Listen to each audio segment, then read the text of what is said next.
اپنے ماں باپ جس کو کہتے ہیں وراثت، یا استاد، یا ماحول. کہیں کہیں تینوں ہے، کہیں کہیں تینوں نہیں ہے، کہیں کہیں ایک آدھ ہے دو نہیں ہے، کہیں دو ہے تیسرا نہیں ہے. بہرحال یہ ہر مجمع اور ہر سماج اور ہر شہر اور ہر گھر میں خود انسان کو اپنا دیکھنا پڑے گا کہ ہمارے ہاں کون سا ہے بھی کہ نہیں ہے. اور یہ دیکھ لیں چمتکار نہیں ہونے والا ہے کہ آدمی سوچے کہ میں سوچ لوں تو عالم بن جاؤں گا. یہ سب ہونے والا نہیں ہے. میں نے پرسوں شاید عرض کیا تھا کہ وہ کسبی اور وہبی تو ہو سکتا ہے، لیکن وہی رابطہ نہیں ہے تو وہ تو ہونے والا نہیں. اب ہم کو حاصل ہی کرنا پڑے گا. وہ کیسے حاصل ہوگا؟ ماں باپ بیچارے مؤذن کی اذان ہوتی ہے تو سوتے رہتے ہیں. وہی لڑکا جب جوان ہو جاتا ہے تو کہتے ہیں کہ وہ میری بات ہی نہیں مانتا مولانا. میں نے کہا کہ بھائی وہ تو فطرت اسلام پر پیدا ہوا تھا، ہاں اس کو آپ ہی نے خراب کیا ہے. آپ اللہ سے بڑے نہیں ہیں. جب اللہ کے نام پر آپ نے اسے اٹھایا نہیں تو اب آپ کے نام پر نہیں اٹھتا تو اس میں تعجب کی بات نہیں ہے. اگر اللہ کے نام پر اٹھایا ہوتا تو اسی اللہ نے کہا تھا وہ بالوالدین احسانا ولا تقل لهما اف. اگر وہ اللہ کے نام پر اٹھ گیا ہوتا تو اتنا تمیز اس میں آ گئی ہوتی کہ جو قرآن نے کہا ہے وہ حکم ہے، وہ آرڈر ہے، اس کو ماننا چاہیے. لیکن وہ سوتا رہا، آپ بھی سوتے رہے. اس نے تو یہی دیکھا. تو ماں باپ جو وراثت پہ ہمیں ملنے والا ہے، ہمارا اسلام کہاں سے کہتا ہے تربیت کرنے کو؟ کہاں سے کہتا ہے؟ جب، اور یہ وہی ہے امیر کائنات نے کیا کہا؟ اے عقیل بھائی، ایک ایسا خاندان تلاش کرو کہ جس سے ایک بہادر بچہ پیدا ہو. مطلب کیا؟ اس سے شادی سے پہلے بچوں کی تربیت اور لائف پر فوکس کرتا ہے ہمارا دین. اور ہم پیدا ہو جانے کے بعد بھی نہیں سوچتے. یہ ہم کتنے پیچھے ہیں یہ ہم خود سمجھ سکتے ہیں. تو ماں باپ اس حیثیت سے، اور اس کا یعنی تربیت کا، آپ اگر ہمارے یہاں دو لفظیں بولی جاتی ہیں، ایک کہتے ہیں جنگل اور ایک کہتے ہیں گارڈن. کیا فرق ہے دونوں میں؟ وہاں بھی درخت ہے، وہاں بھی درخت ہے. صحیح؟ وہاں والے درخت کو لائک کرتے ہیں، وہاں والے جنگل. کوئی گیا جنگل؟ نہیں جاتا بھائی. کیوں؟ بھاتا نہیں، اچھا نہیں لگتا. بہت یعنی روح کو خوشگوار نہیں لگتا ان درختوں کو دیکھنے پر. لیکن گارڈن والا کیا فرق ہے دونوں میں؟ اچھا، تربیت کون سی کرنی چاہیے، کیسی کرنی چاہیے؟ شیخ بطاری کہتے ہیں کہ تربیت میں ایک بار لکڑی اور بڑھئی والا ہے کہ بھئی وہ بڑھئی اپنے حساب سے لکڑی کو کاٹتا ہے، چھلتا ہے، اور چھوٹی کرتے کرتے کرتے اس کے حساب کا اپنے جب بن جاتا ہے وہ ایسی تربیت کرنا ہے کہ اپنے حساب سے لڑکے کاٹتے جائیں. کاٹنے کا مطلب کیا ہے؟ کم کرنا. شیخ بطاری کہتے ہیں نہیں، ایسی بڑھئی والا تربیت نہیں کہ اپنے موافق بنا لینا ہے. جتنی لکڑیاں، کیونکہ اس میں کاٹنا بہت ہے. دوسرا کہتے ہیں لوہار جانتے ہیں نا، لوہار جو بھٹی میں لوہے کو تپاتا ہے. کابو والا کابو بھی نہیں. پھر تربیت میں باغبان اور باغ والا ہونا چاہیے. کہ پارک میں دیکھا ہے نا، وہ جب یعنی ڈالیاں درخت کے جب تھوڑا بڑھنے لگتی ہیں تو اس کو قینچی سے وہ تھوڑا تھوڑا کترتا ہے اور ایک لیول میں کر دیتا ہے. کہا تربیت میں یہ والا طریقہ اختیار کرنا چاہیے، ورنہ بڑھئی تو آدھا کاٹ کے نکال دیتا ہے. لوہے والا لوہار جو ہے وہ تو تپا کے اس کو بہت کاری طرف مارتا ہے تب اپنے معافی ہوتا ہے. لیکن یہ والا اتنی نرمی سے کاٹتا ہے کہ وہ اپنے معافی بھی ہو جاتا ہے اور زیادہ اس میں یعنی کٹن بھی زیادہ نہیں نکلتا ہے. یہ تربیت کے وہ اصول ہیں. اور جب ایسے تربیت ہو جاتی ہے تو وہی درخت جو جنگل میں تھا وہی بہت خوبصورت دکھنے لگتا ہے اور وہی انسان جانا پسند کرتا ہے اور جبکہ دونوں جگہ درخت ہے. کہا یہی بات ہے، تربیت اتنا اہم ہے ہم کو ہماری زندگی میں، ہمارے بچوں کے لیے اور خود ہمارے لیے، کہ اگر منظم نہیں ہوئے تو کہیں نہیں پہنچ سکتے. لیکن اگر تربیت کے ذریعے سے نظم و ضبط آ گیا اور اچھا اور برے کی تمیز آ گئی ہے تو پھر دیکھنے میں بھی اچھا لگے گا اور زندگی میں ترقی بھی کر سکتا ہے. صلوات پڑھ دے محمد و آل محمد.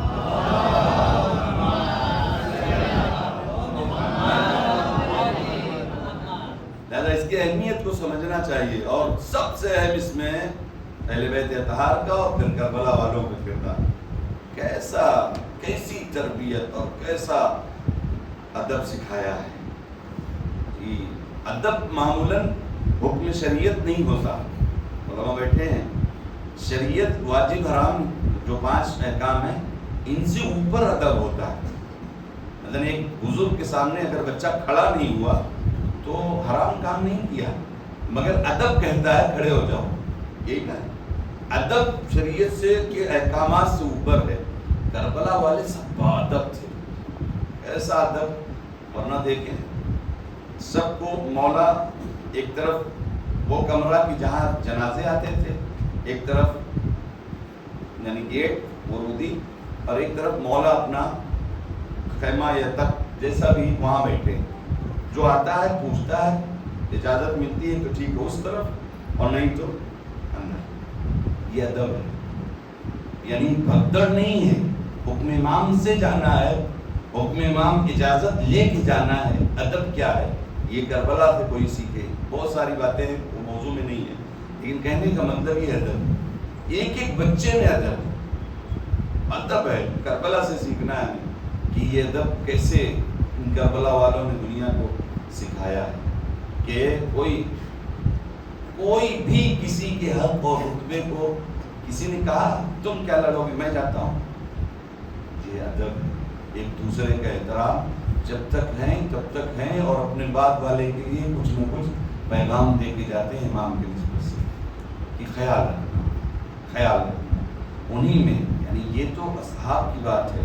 اور گھر والے جی بنی ہاشم کا کیا کیسے میں نے کل عرض کیا تھا کہ اللہ نے امام حسین کا وہ رتبہ رکھا ناز برداری کی کہ آپ کا رونا یا آپ کا گریہ یا آپ کا اضطراب، آپ کی بے چینی خدا کو پسند نہیں تھی. لہذا آپ کا دل رکھنے کے لیے خداوند عالم نے رسول اللہ جیسا بیٹا دیا کہ رسول اللہ کی جدائی نہ کھلے. امام حسن جیسا بیٹا دیا، بھتیجا دیا کہ امام حسن کی جدائی نہ کھلے. یہ امام حسین کا رتبہ اور مقام. اور انہی میں آج جن کا تذکرہ کرنا ہے وہ کہ جو رسول اللہ کی شبیہ تھا. میں نے آسانی سے کہا کوفے اور شام کی 2 فوجیں تھیں یزیدی لشکر میں. 2 فوجیں 2 جگہ پہ. کوفے والے جب آئے امام جناب علی اکبر کے سامنے لڑنے کے لیے تو واپس ہو گئے. کیوں؟ انہوں نے رسول اللہ کو دیکھا تھا. رسول اللہ کو دیکھا تھا جو صورت میں، سیرت میں، کردار میں، رفتار میں، گفتار میں رسول اللہ جیسا ہو. پھر ان سے یعنی یہ ان کی طرفداری نہیں ہے، لیکن رسول اللہ کو انہوں نے دیکھا تھا اور بہو رسول اللہ جو دکھ رہا تھا اس کے سامنے تیر اندازی اور تیر بارانی کرنے سے واپس گئے. پھر شام کے فوجی آئے جو امیر شام نے تیار کیے تھے، وہ ملعون آئے. کہنے کا مطلب یہ ہے کہ اتنا رسول اللہ سے مشابہت رکھتے تھے کہ دشمن بھی آیا ہے لڑنے، وہ بھی دیکھ رہا ہے کہ کیا کس قدر رسول اللہ سے شباہت ہے. آتے ہیں بابا اجازت چاہیے. کہتے ہیں امام حسین علیہ السلام نے جیسے انہوں نے کہا اجازت ویسے ہی کہا اچھا جاؤ گے بیٹا جاؤ، لیکن 1-2 حاجتیں ہیں، 1-2 باتیں ہیں. دیکھو پہلی بات تو یہ ہے کہ تھوڑا آہستہ جانا، اور جب تک سامنا رہے مڑ مڑ کر دیکھتے جانا. ایک بات یہ، دوسرے یہ دیکھو تمہاری پھوپھیاں آئے، میں نے یہ خیمے میں تمہیں کس نظر سے دیکھ رہی ہیں، جاؤ ان سے بھی الوداع کہہ دو. اب جب کہتے ہیں سارے مجمع میں جب گئے ہیں جناب علی اکبر، سب نے حلقہ بنایا ہے اور اب جانا چاہتے ہیں.